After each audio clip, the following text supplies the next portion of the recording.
Welcome to our first Audit and Risk Committee of 2025. We pretty much have to hold this one at the end of this month, sort of a bit earlier than normal or scheduled, because I think the last agenda said in March, or the last day of February today, because we have to get this committee meeting through Council in order to meet the deadline of 31st of March for the car return. Anyway, once again, I declare the meeting officially open at 5:02, and as this is being recorded for the benefit of anyone that might be listening in at this point in time or in the future, our members of this committee are Mrs. Tracy Jones and our Deputy Nadine McMorrin, Deputy President, Shire President myself, Robert Trepp, our CEO, Manisha Barthakar, and our Manager of Governance and Community Development. Sorry, I'm just... Carly Rose. Yeah, Carly Rose. And we also have remotely joining us, Manager of Corporate Services via Teams, Mr. Solomon Mwale, and our final member of the committee, Councillor Bev Ward.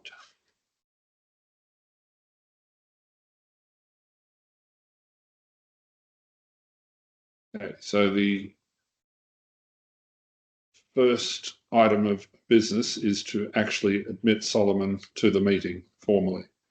So we have to have a special request for that, and the recommendation is that by absolute majority pursuant to Regulation 14A of the Local Government Admin Regulations 1996, the committee, 1, approves Mr. Solomon Mwale's attendance at the 28th of February 2025 Audit and Risk Committee meeting via remote connection, and 2, approves Mr. Solomon Mwale's location as a suitable place for his attendance.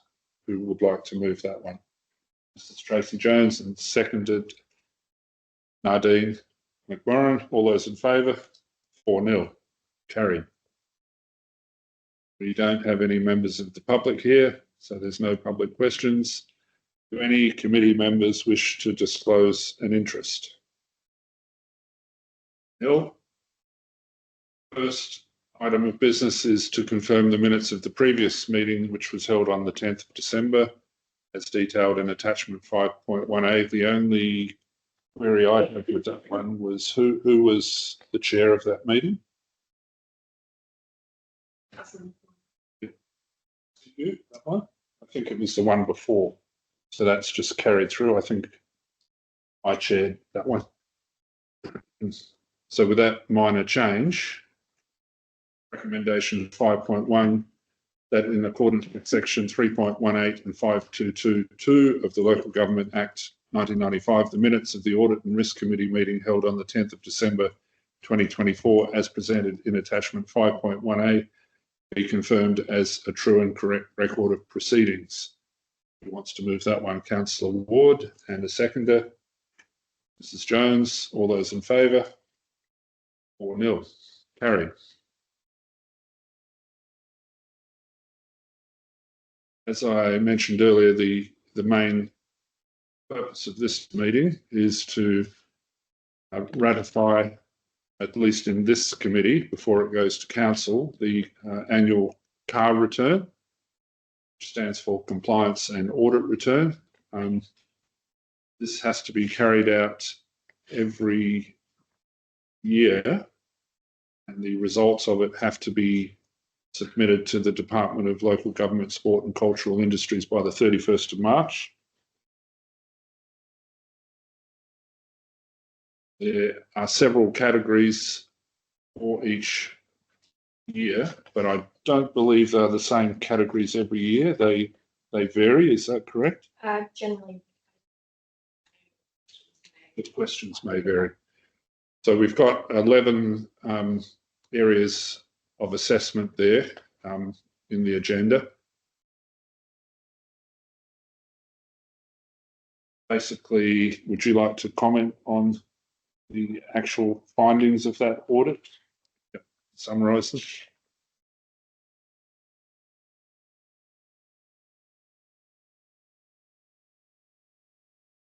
Thank you, Councillor Trepp. So just to confirm, there were the 11 different categories amongst this year's CAR.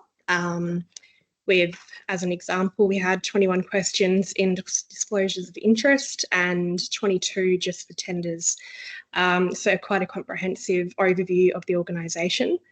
There was one qualification identified, being question 10, and relating to whether all council resolutions were made by absolute or simple majority related to delegations.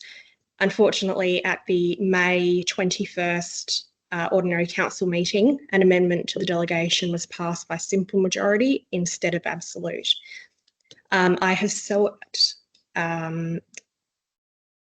advice from Walga, who confirmed that as we haven't actually had any of the additional sub-delegates exercise any power, we should be fine in this regard. However, they did also provide some further correspondence relating to future delegation register amendments and the overall register itself and how we go about that process. So that will be taken into account when we review that register in our March or April ordinary council meeting. Thank you.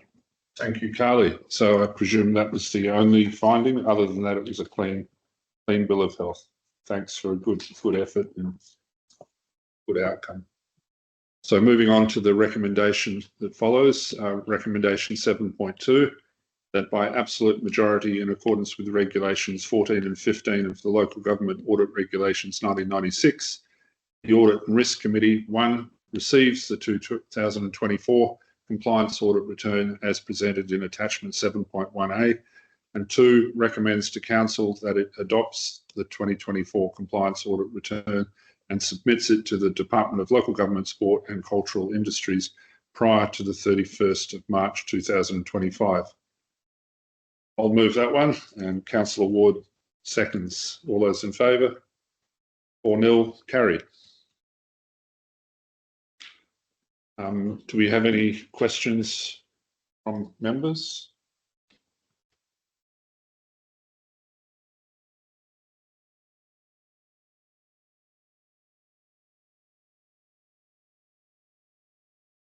No questions from members. I don't have any urgent business. The next item is to review the risk dashboard, which is a requirement that we do every quarter. With the change in management over the last year, this has been postponed. And I know it was requested that we get an update at the last meeting we had, which wasn't forthcoming. So we have done a damn good effort, and I must say, in my opinion, this is a really honest assessment of where we're at. So thank you once again. I presume, Carly, you were responsible for most of that. Perhaps we'll now, before we vote on it, just quickly review it. So for everyone outside, we've got several pages of Excel spreadsheets with all the different categories, ranging from asset management practices, business and community disruption, failure to fulfill compliance requirements, regulations, document management procedures, employment practices, engagement practices, environmental management, external theft and fraud, including cyber risk, management of facilities and venues, communication systems and infrastructure, misconduct, project and change management, safety and security practices, supplier and contract management are the main categories. And within each spreadsheet, there's an assessment of whether it is adequate, coded in yellow, inadequate, coded in red, or effective, coded in green. And at the very end of this document, there's a risk matrix which details the the level of severity of an event on one side and the likelihood of it occurring on the other axis. So if it's a high risk, almost certain of happening, that's where we need to focus. Do you want to comment on any of the individual items? Yes, thank you, President Trepp. So I'd really like to just express my sincere apologies to the committee and the council for how long it has taken for this document to be looked at properly. Having looked back at records, the first request was actually in October 2023. So I was honestly quite disgusted at the practices that have been undertaken with this. As you'll see, I've tried to be as honest and open with you all as to where we're currently standing within the organisation, and we do have quite a few areas that are considered high risk, one extreme and several moderate, which we really do need to action quite quickly and swiftly.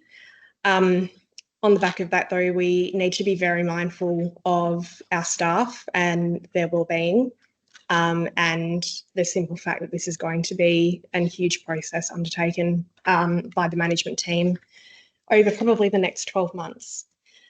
So, as documented in the report itself, I'll just highlight a couple of key areas that were of concern. The main one that occurred to me was definitely our compliance and governance oversight gaps and also our employment practices.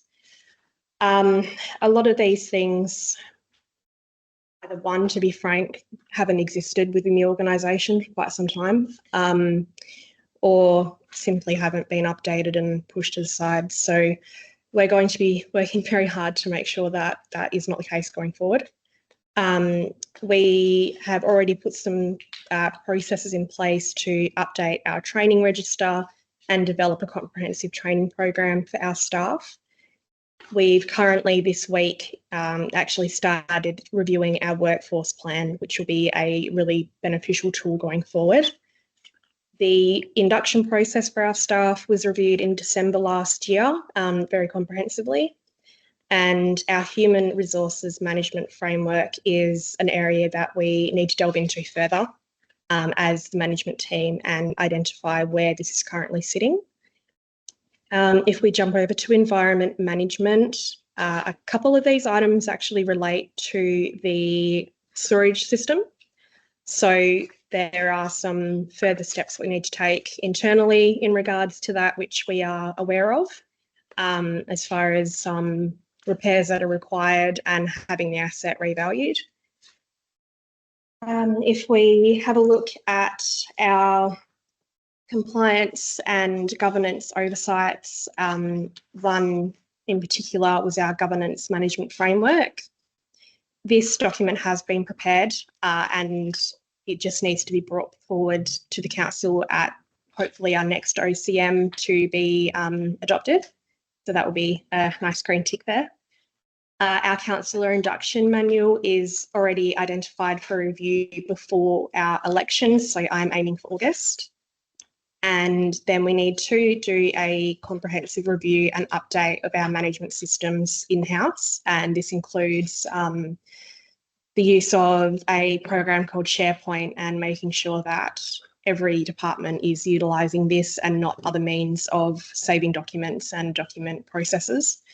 Another thing that I identified is that we don't seem to have a very comprehensive overview of our procedures organisation-wide. So that's something that will be ongoing for a while to bring it up to speed.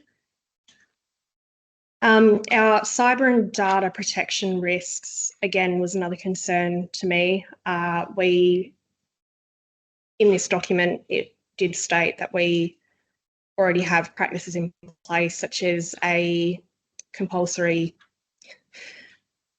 password renewal every 90 days. That doesn't exist. So I'll be talking with our IT team in conjunction with our Manager of Corporate Services to make sure that these actions, as stated in the report, are identified. And then given to our IT team to then implement for us. Community engagement and reputation. In the risk dashboard itself, we have missed a couple of milestones in regards to community consultation. These, however, have mostly been identified in the community consult for our strategic plan that took place in early Feb. So we're currently awaiting the results from that engagement, which will then again be a nice green tick over those couple of items there. And then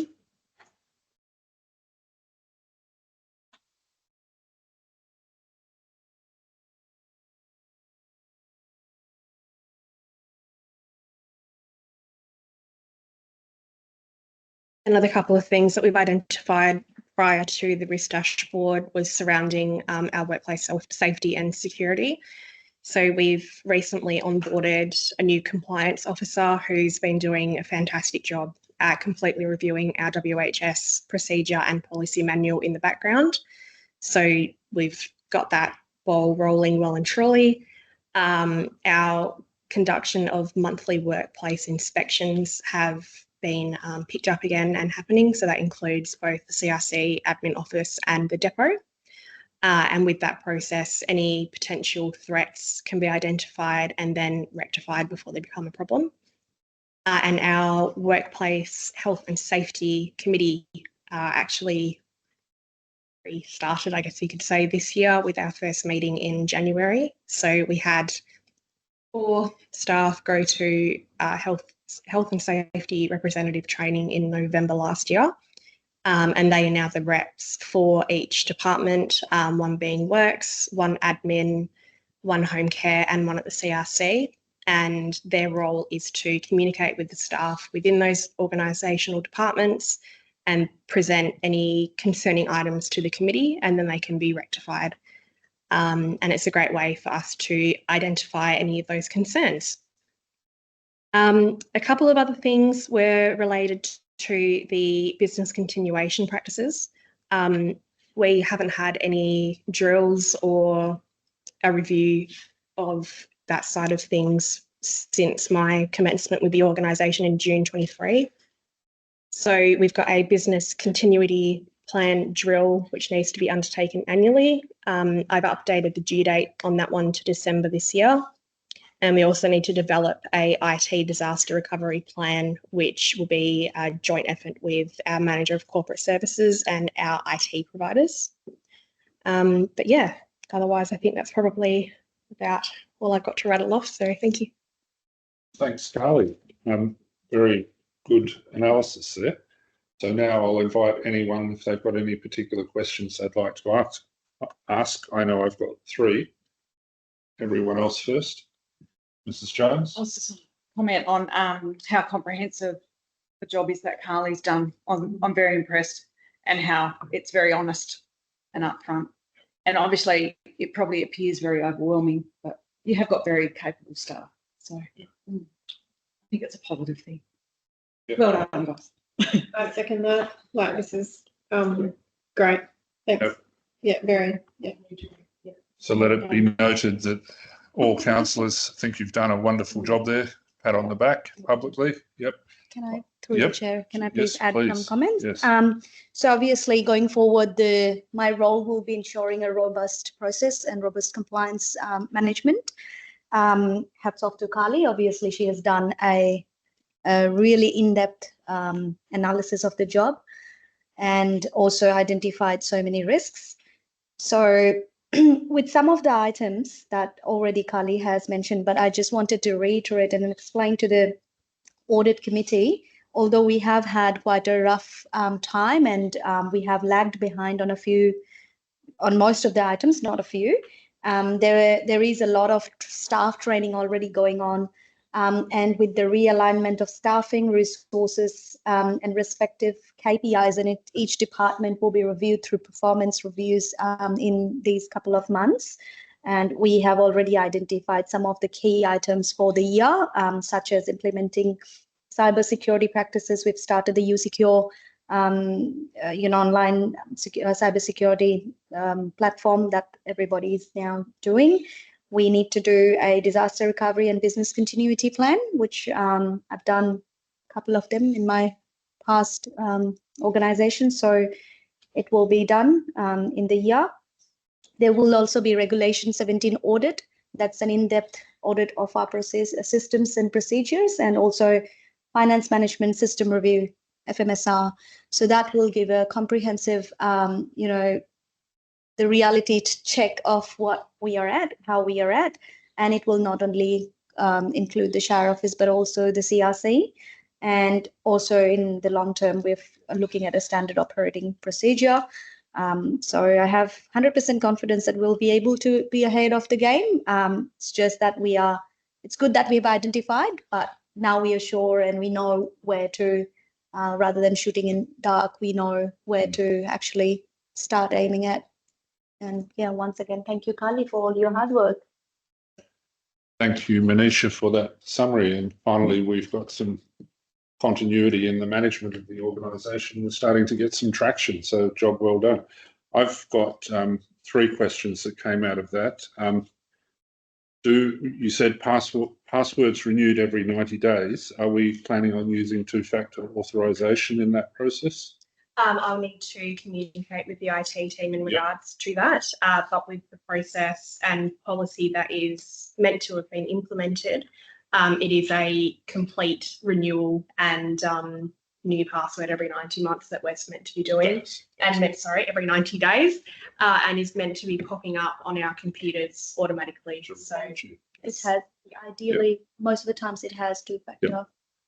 The second question was fuel reconciliation. I know we've got a meter and we've still got a mobile trailer, but where are we standing with the possibility of that being abused? Do we actually reconcile fuel coming out of that mobile fuel trailer? Have to double check with finance. That's done. I know that there is a system that once you take out of the actual fuel tank, there is a system that we track the data, but from the tank, ideally there should be as an annual audit process, which will give some variance because in the tank it could be sometimes fuel evaporation and all that can be a factor. I'm not too sure, but yeah, I'll have to double check with the process, but ideally there should be. And the other one that I remember from some time ago was the standpipes. We were talking about putting some sort of swipe card mechanism on them so that people can't just come out and steal water, basically. And I know when I went and had a look at a couple, the padlocks had been snapped and broken. That's an exposure area. Definitely. Through the chair, we brought this to the Asset and Works Committee last year, and our Manager of Infrastructure and Projects had received some quotes to have the cloud systems installed. However, they were quite extraordinary pricings associated with it. We did throw the idea around of having that only on the town standpipe, but unfortunately, when there is a will, there is a way, and padlocks don't always stay where they're meant to be. So it's definitely something that myself and the other managers were discussing just this week, and is definitely already on. When we come to do this year's budget, I mean, I just drove down the Rabbit-Proof Fence Road and went through a few small towns and just happened to check theirs on the way, and they've all got these yellow solar powered boxes with swipe card. I took some photos actually. We haven't heard from Solomon. Do you there, Solomon? He's not. Okay. Has anybody else got any questions or comments?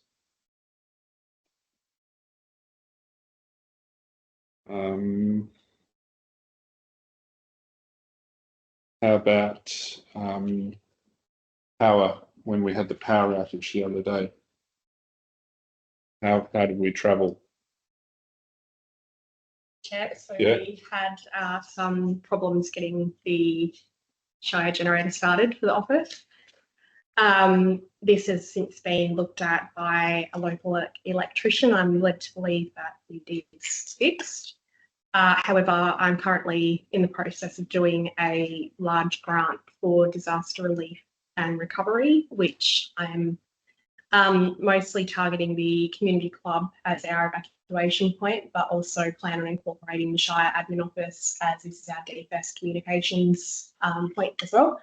So hopefully we can get some infrastructure upgraded and yeah. Thank you. Nobody's, yep. Mrs. There Jones? was, Yep. with the disaster management plan, there was talk last year during one of the meetings to include if there was a long-term power outage in town in that plan as well. Going off a 5-day outage that well, and some people 7 days in the Shire, all in a row in the heat weather in January last year. Super Chair, so we did undertake the review of the Lima in January. I intend on creating another document that will be more hands-on and relating to a bit more specific issues that Dowerin faces, and the power outages being one of them, and how we then go forward in caring for our more aged residents too. So that, as well as incorporating those kind of things into the risk dashboard going forward, are definitely on the radar.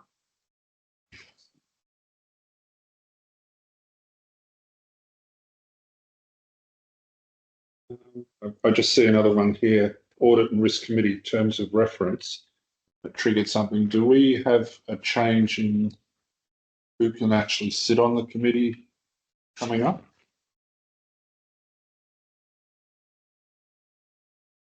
So it's not clear. It does stipulate one item, but it doesn't exactly say that who can chair the committee. But from a basic fundamental law of any committee, we will have to nominate in case of audit assets and works committee, for example. Yeah. For the audit committee, yeah, it's there, but doesn't say exactly if the president is unavailable or the chair is unavailable, this person has to sit. So it doesn't say exactly.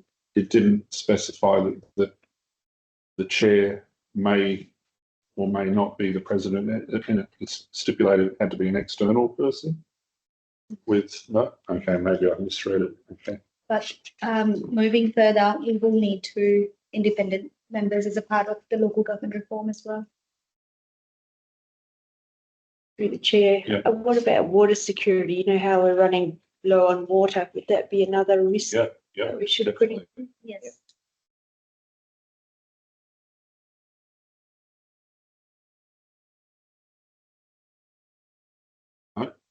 Keep coming up with these ideas. That's what we're here for.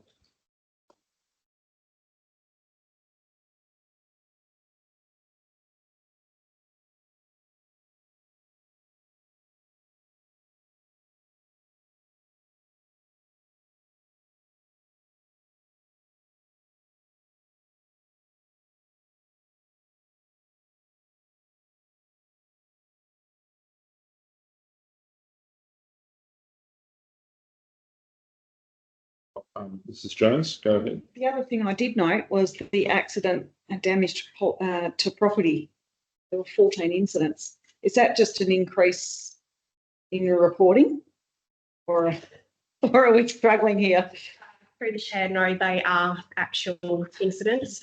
There are quite a few of them that were, however, kangaroo incidents, but we have had our major of infrastructure and projects has identified that there was some slight misuse of equipment and has jumped onto those problems swiftly.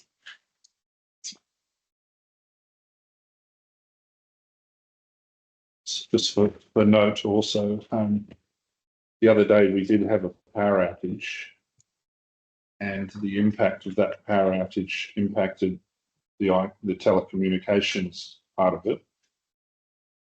So there were issues in being able to access stuff in the cloud. Am I right in saying that?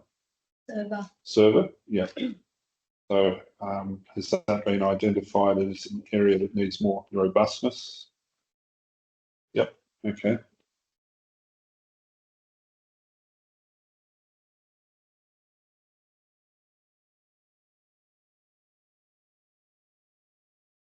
All right, if we haven't got any further questions, gone. All right. The date of the next meeting is proposed for the 13th of May, commencing at 5 p.m. Which, oh, sorry. Yes. The recommendation from that last discussion, recommendation 9.1, to receive the risk dashboard report. The wording is that in accordance with regulations 16 and 17 of the Local Government Audit Regulations 1996, the Audit and Risk Committee number 1 receives the Risk Dashboard Quarterly Report February 2025 as presented in attachment 7.1A, detailing significant risks and required mitigation actions. And 2, recommends to Council that it adopts the Risk Dashboard Quarterly Report February 2025 with immediate prioritisation of outstanding high-risk items and sufficient allocation of resources and budget to address them effectively, with emphasis on that last sentence. Who wants to move that one? Councillor Ward, and seconded Mrs. Jones. All those in favour? 4-0, carried. All right, as I've just said, date of next meeting is 13th of May, which is 13th is, yes, a Tuesday, 5 p.m. If nobody's got any other thing to bring up, thanks everyone for attending. It's been a productive meeting. I declare the meeting closed at 5:34. Thank you.